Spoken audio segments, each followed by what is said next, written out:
నాకు తెలిసి ఖైదీ నెంబర్ 150 తర్వాత అది మీకు పరిచయం, క్యాన్వాస్ మీదకి మిమ్మల్ని తీసుకొచ్చింది. కానీ మిమ్మల్ని పర్ఫెక్ట్ గా పోర్ట్రేట్ చేసింది రంగస్థలం అని నా అభిప్రాయం. ఎందుకంటే అసలు రంగస్థలంలో number of scenes, Ram Charan, Samantha, పైగా మీకు సుకుమార్ గారి డైరెక్షన్ లో, అసలు అది ఎలా జరిగింది? అసలు దేవుడి దయనండి, గాడ్ గ్రేస్. అది నిజంగా డెస్టినీ అట్లాగ తీసుకెళ్ళింది. నేను ఫ్రాంక్ చెప్తున్నా, ఖైదీ నెంబర్ 150లో కూడా తర్వాత సినిమా యాక్టర్ అవ్వాలనుకోవాలా మీరు చేయాలనుకున్నాం. ఫ్రేమ్ లో నేను చేసే సినిమాలు చెప్పుకోవటానికి ఉంటుందని చెప్పేది ఆఫ్టర్ లాంగ్ టైం. కరెక్ట్గా నాకు January 11th రిలీజ్ అయింది 2017. నాకు first week off February call వచ్చింది. మైత్రి మూవీస్ నుంచి మాట్లాడుతున్నామండి, సుకుమార్ గారు అసోసియేట్ మాట్లాడుతున్నాను సార్, డైరెక్టర్ గారు మీతో మాట్లాడాలంట, కలుస్తారా? వస్తానండి అని చెప్పాను. వెళ్ళేసరికి వాళ్ళు చెప్పారు, ఖైదీ నెంబర్ 150 చూసి డైరెక్టర్ గారు అడిగారు, అసలు మీరు ఎవరు ఏంటి, ఎవరు రాడని చెప్పని నల్లగా ఎత్తుగా అసలు చెప్పకూడదు దులపతిలో ఉన్నాడు అన్నట్టుగా అభిప్రాయంతో ఉన్నారు వాళ్ళు. తమిళ్ కూడా మలయాళం కూడా అది ఇట్లా చూడగానే తమిళ్ కట్అవుట్ అన్నది వచ్చేస్తాడు. ఎందుకంటే కొంచెం బ్లాక్ షేడ్స్ ఉండేది, మామూలు ట్యాన్ అయి ఉండేది. ఎవడీడు అనేది ఉంది. అందుకనే మీరు తమిళ వాడ మలయాళం అని చెప్పి అనుకున్నాము. తర్వాత ఆఫీస్కి ఫోన్ చేస్తే తెలుగు వాడు అని చెప్పారు. సార్ డైరెక్టర్ గారు పిలిపిస్తున్నట్టు వచ్చారు, లోపలికి బాగుందని చెప్పి తీసుకెళ్ళారు. లోపలికి వెళ్ళిన తర్వాత ఆయన నన్ను చూడంగానే గొప్ప విషయం, నిజంగా నాకు చనువు పెరగటానికి ఆయన లేచి నిలబడ్డారండి.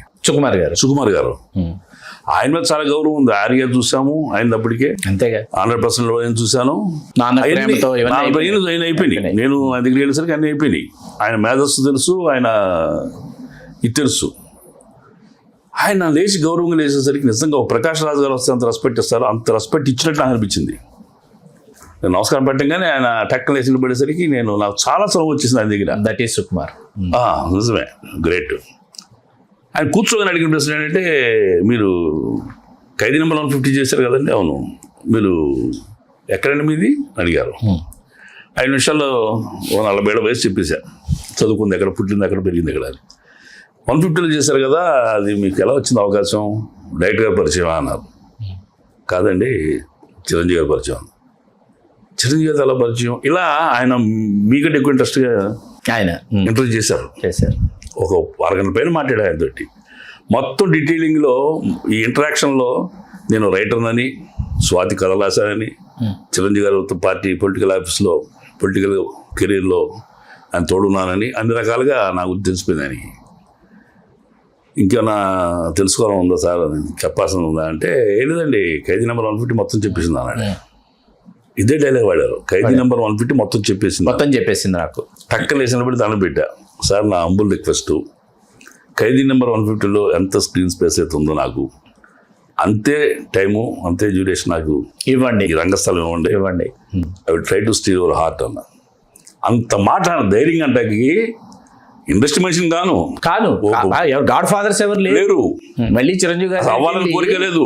చిరంజీవి గారి తదుపరి సినిమాలు చెప్పించుకోవడానికి, లేకపోతే వేరే సినిమాలు చెప్పండి అన్నయ్య అన్నానికి చిరంజీవి గారితో కూడా అంత ధైర్యం అడగలేను. ఇచ్చారో సక్సెస్ అయ్యింది. ఇప్పుడు ఫెయిల్ అయితే ఇంకొక ఛాన్స్ అనవచ్చు, ఇంకొక ముష్టవచ్చు.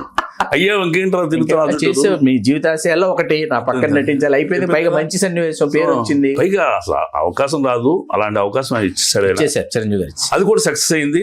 తద్వారా వచ్చిన కాన్సిక్వెన్సెస్ కాల్ ఫ్రమ్ సుకుమార్ గారు. ఇదే మాట అన్నానండి, I will try to steal your heart అన్న. చూద్దామండి అన్నారు.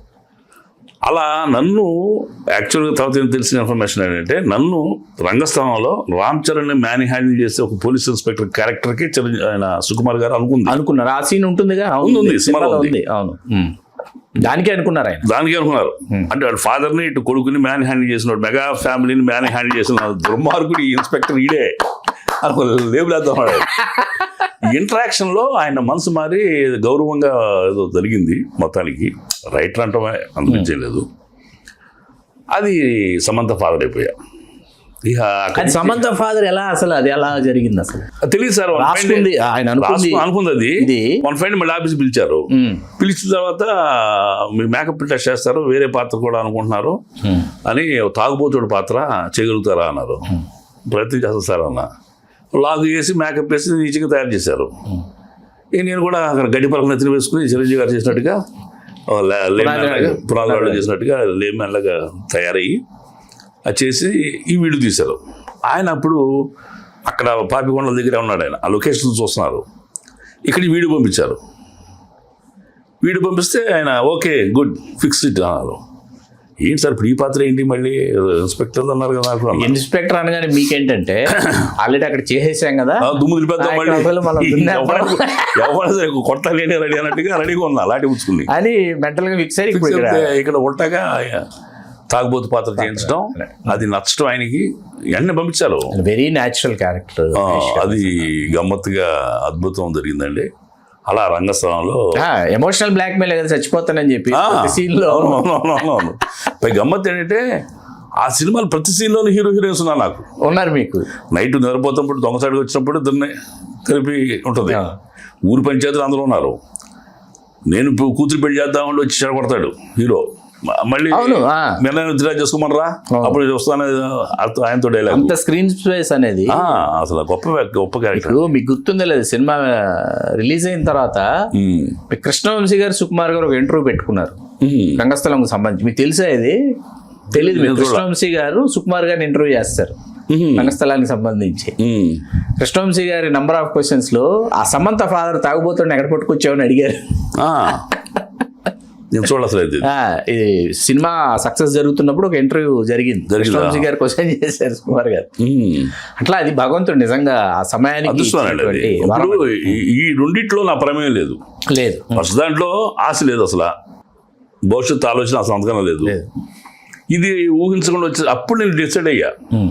సుకుమార్ గారు ఫిబ్రవరి ఫస్ట్ వీక్లో నాతో మాట్లాడినప్పుడు ఈ సినిమాలో వేషం అన్నప్పుడు, తర్వాత ఫర్దర్గా సమంత ఫాదర్ అన్నప్పుడు నా లైఫ్ ఏంటి ఇట్లా వచ్చేసింది, ఫ్లడ్లా వచ్చింది అంతే. చిరంజీవి గారు ఆ వేషం ఒకటి అద్భుతం, ఈ చరిత్రలో ఎక్కడ జరగదు. అంత పెద్ద స్టార్ని ఒక కొత్త వాడు ఎక్కడ పరిచయం లేని వాడు వచ్చి గప్పిక షర్టు పట్టుకున్న వేషం మామూలు విషయం. ఒక 500 మంది జూనియర్ ఆర్టిస్ట్ మధ్యన చేయాలి చేస్తాడో లేదు తెలియదు ఆయనకి. ఎలా నమ్మించారు అనేది ఇప్పటికీ నాకు $1 మిలియన్ వచ్చినది. ఆ వేషం ఆయన ఇవ్వటం, అది చూసి ఇంప్రెస్ అయ్యి సుకుమార్ గారు లాంటి జీనియస్ పిలిచి ఈయన పిలవటం ఎంత కూడా మరి అద్భుతంగా ఏంటంటే రాసిపెట్టి ఉంది. హలో, తెలుగు రాజ్యం ఛానల్ చూస్తున్నారా? సామాజిక రాజకీయ జీవన చిత్రణే తెలుగు రాజ్యం. అతిశయోక్తులు అసత్యాలు ఉండవు. రాజకీయ కోణం కాదు, ప్రజా కోణమే కొలబద్ద. తెలుగు రాజ్యం వీక్షణ మీ ఉత్తమ అభిరుచికి నిదర్శనం.